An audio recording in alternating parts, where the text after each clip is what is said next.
Oh my gosh, I want to see. Oh! Yeah, get that. Diced. Bang it. Let's go. Yes. Wow. No way. The physical strength, maybe? I'm calling for that. Oh, what you got me? Oh, man. Oh, my, what a pass. I got that angle. Shot. Wow. Let's go. Wow.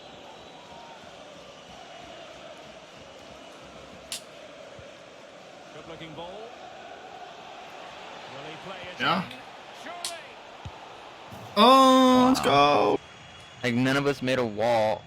We were all, like, guarding the passes, so she had a wide open shot. She literally finesses it, upper 90, perfect. Like, insane. Get in there. Like that! Almost, like, just like I didn't finesse that one, though. That was just the left-footed banger. I'm telling you, they're better than finesse. Oh, they're out. What's up, guys? This is Lesky, and I'm back to another FIFA 22 Pro Clubs player build. And in today's video, we're going to be taking a look at this max pace striker build. So what you're going to do in order to get max pace is you're going to go 5'4", and then 99 pounds for the weight. You can also go 5'3" if you want to be short as possible, but you might as well go an inch taller and be 5'4". That's just my opinion. The stats will not change at all. You'll still have the max pace. And then the weight, 99 pounds, like I said. You can also go 119 pounds if you feel like it. If you go over 119 pounds, the stats will change, so keep that in mind. Make sure you are between 99 pounds and 119 pounds for the weight. Preferred foot, it's up to you guys. I just prefer being right-footed. So now let's take a look at the perk page. So I'm sure most of you guys have ran into builds similar to this where your opponents are using it, maybe your teammates are using it, or maybe you've even used a build like this one. So this is kind of my take on this build. It's probably one of the most common type of builds you'll see in pro clubs. A minimum weight, minimum height striker build in order to get that max pace and to try and boost that agility and get the dribbling very good.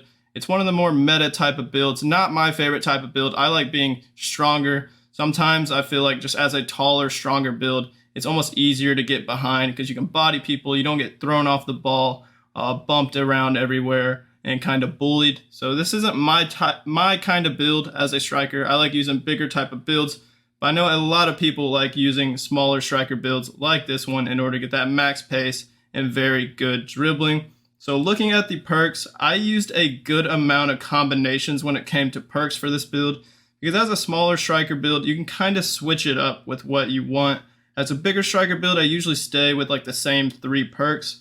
But as a smaller one, we have some options. So for the first perk, which I think you should always have on this build, this is the one perk you shouldn't switch out for sure. You should always have it on, is the Tireless Runner. Because as a smaller striker, you just do not have very good stamina at all. It is very low on this build. So you almost need the Tireless Runner, especially if you're going to be running a lot and helping out on defense, which I don't do. But even if you don't do that, you're still going to want the Tireless Runner on this build. So why it's so important is because it gets you the second win perk. The solid player trait is pretty useless.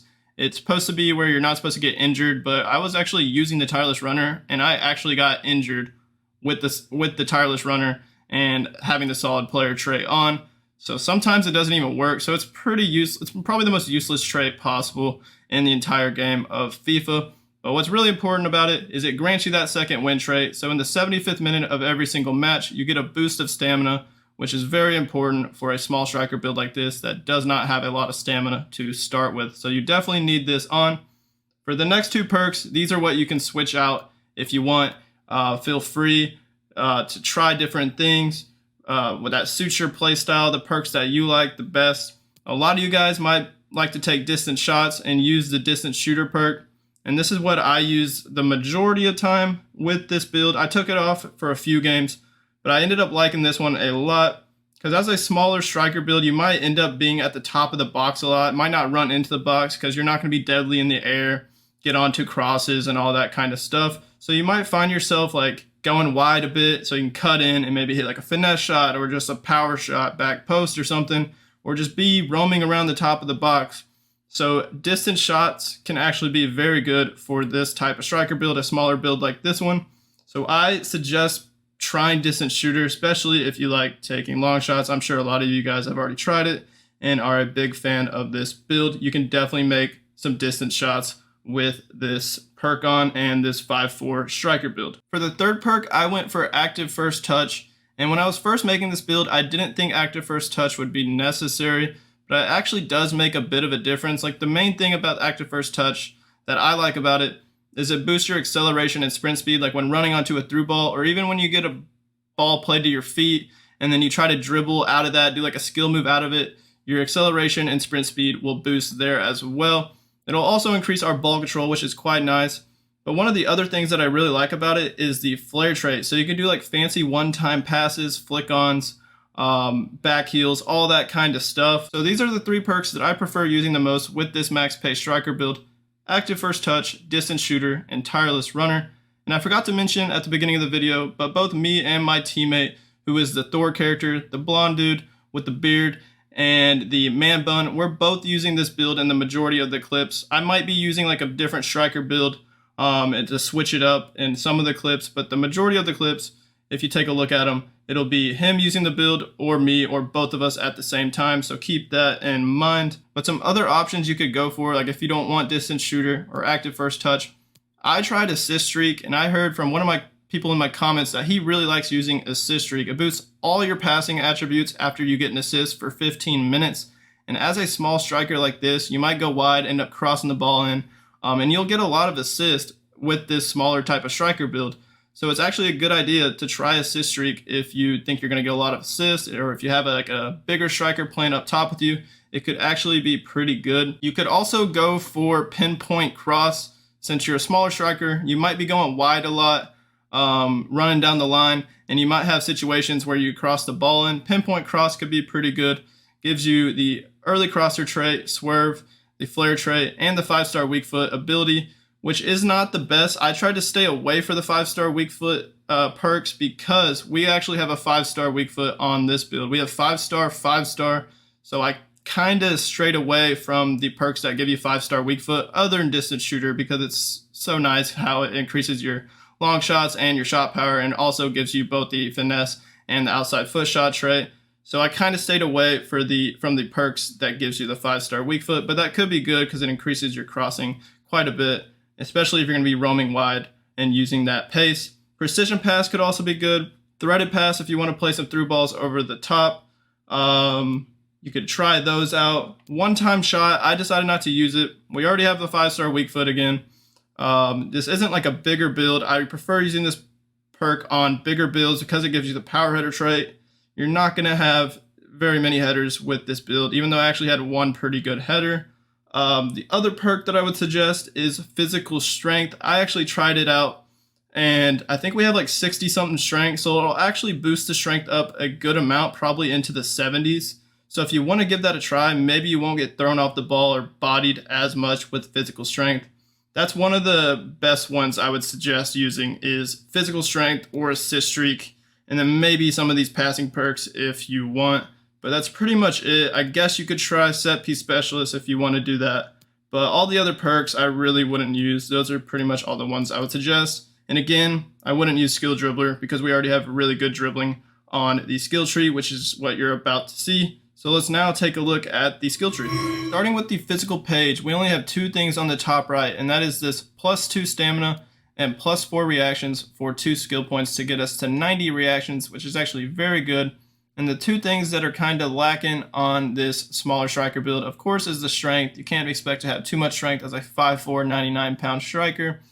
So if you wanted that physical strength perk, it could make a bit of a difference, but it's not going to make like a huge noticeable difference because the strength is already pretty low, but it definitely helps a bit.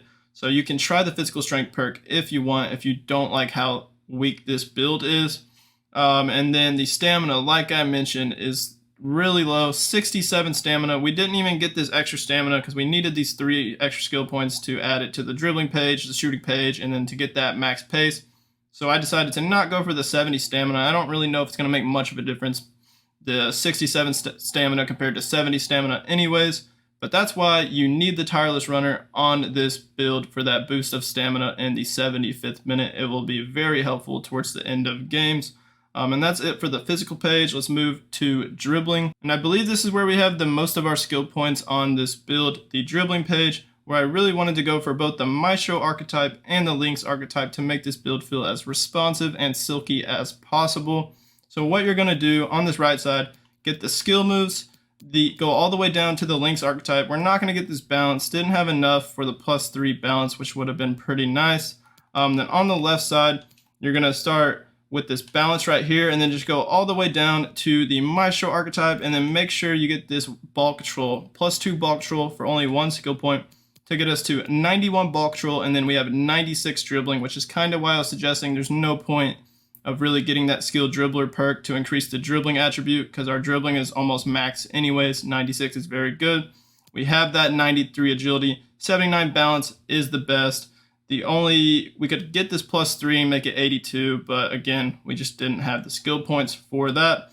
And that's the dribbling page, very silky. You can use those 5-star skills and juke some people out with the high agility and the very good dribbling stats. And remember, we also, if you're going to be using that active first touch perk, the ball control increases the ball control with that perk. So we actually have more ball control than what it's saying. It's probably a bit closer to 96 dribbling, maybe even 99, who knows. And if you don't want the 5-star skills, you're not going to be using 5-star skills, feel free to take them off. Just go for the 4-star skills. You'll have to take this one off, and then you can use 5 skill points elsewhere. Like I would put it on the stamina right here to get that 70 stamina, and then get 65 strength, and then you have 2 skill points to put somewhere else, which I think you would have to put on passing, if I'm not mistaken. Pretty sure you would have to put it on passing. Maybe you don't want the stamina. You could also just put it on the balance to get the extra balance right here, the 82 balance, and then again you have 2 skill points. Like you could put it on strength, and then you have 1 skill point to probably put on the passing page. So that's the options if you only want to go for 4-star skills. Onto the passing page, we have nothing here. We just have the base passing stats for a minimum height, minimum weight striker build like this one. So we have 70 vision, which I think the shorter you go as a striker, the lower the vision you have. Like if we were taller, the vision would actually be a bit better. So that's one downside. 70 vision, 71 crossing, 62 long pass, 81 short pass, and 82 curve. The assist streak, as I mentioned, like once you get an assist, all your passing attributes will be boosted for 15 minutes after that assist. So that could be a pretty good option if you want to boost the passing a bit, but we're not going to be wasting skill points on the passing page for this striker build. So we just left it how it is. On to shooting. As I mentioned, I went for the 5-star weak foot. So what you're going to do, I'm going to take everything off. On this left side, you're going to go all the way down to the weak foot right here, and then you're going to get some extra shot power, and then I believe some free kick accuracy mostly, and we'll have 86 free kick accuracy, which isn't too bad. And then you're going to get this 5-star weak foot right here, this long shot and shot power right next to it, and then you're going to get these 3 things that are very good value. 6 skill points for +8 finishing and +6 volleys to get us to 92 finishing, 76 shot power, 86 long shots, and 86 volleys. The shooting is pretty good. It's not the best. Like obviously if we got the finisher archetype, it'd be even better. Maybe if you took off the Maestro archetype, did something like this, and then you would still need to free up some skill points. I think you could take off this one right here and then do something like this, and you can have 94 finishing, 81 shot power, which is the main difference in my opinion. Having a good shot power is very nice, so that +5 extra shot power you could get is pretty good. So you could do that, but just keep in mind your dribbling won't be as good, and maybe you'll want to use the skill dribbler and the active first touch for the perks if you're going to go with the finisher archetype. So that's the shooting page. Pretty good shooting stats, not the best, but they are pretty solid. And the main focal point when using this build though is obviously that max pace and the crazy dribbling that you get for a 5'4", 99-pound striker. To the pace page, and of course we filled out this page completely in order to get that max pace of 97 acceleration and 97 sprint speed. And if you're going to be using the active first touch perk on this build like I did, you'll get that boost of acceleration and sprint speed, and at times you'll basically have 99 pace, maybe even more than 99 pace if it's like bugged or glitched and you can get over 99. That would be pretty cool. But that's going to do it for this minimum weight, minimum height, max pace striker build for FIFA 22 Pro Clubs. Hit that like button on this video if you enjoyed the video. Let me know in the comments if you give this build a try, how you liked it. And also, if you could hit that subscribe button on my channel if you are not already subscribed, I would greatly appreciate that. Thank you guys for watching. Y'all have a great rest of y'all's day, and peace out.